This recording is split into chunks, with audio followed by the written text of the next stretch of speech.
नाज़रीन, औरतन के आलमी ॾहाड़े के हवाले से काल 8 मार्च से government girls degree college border में एक शानदार तकरीब मुनक़द कई वई, जिमें कॉलेज के प्रिंसिपल आपा सदोरा सोलंकी, उस्तादन मैडम शकीला सोलंकी,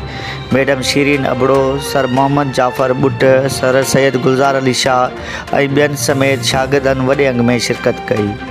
उन मौके ते कॉलेज के शागिर्दन तकरीरूं और टेबलोज पेश करे ज़िंदगी के मुख्तलिफ़ शोबन में नुमाया कारकर्दगी ॾेखारींदड़ औरतन के ज़बरदस्त बेटा पेश करे खूब दाद हासिल कयो।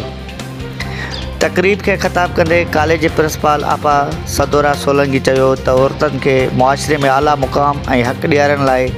न्याणियुनि की तालीम ते वध खां वध ध्यान ॾियणु घुरिजे, छो त तालीम खाते खां सवाइ औरतन में पंहिंजे हक़नि बाबति सुजागी मुमकिन न आहे। हिन वधीक चयो त तारीख़ के हर दौर में औरतन नए समाज के अॾण में अॻियां रहियूं आहिनि, चाहे वो 7वीं सदी में इस्लामी इनकलाब हुजे या 18वीं सदी में फ्रेंच या रशियन इनकलाब हुजे, पर औरतन हर दौर में सियासी, समाजी और मुआशी तब्दीली में अहम किरदार अदा किया है।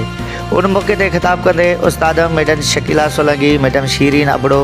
मोहम्मद जाफ़र बुट, सैयद गुलजार अली शाह और बेन चयो, असांजो मर्दानो समाज है, उन के बावजूद ज़िंदगी के हर शोबे में औरतन पंहिंजो पान बनायो है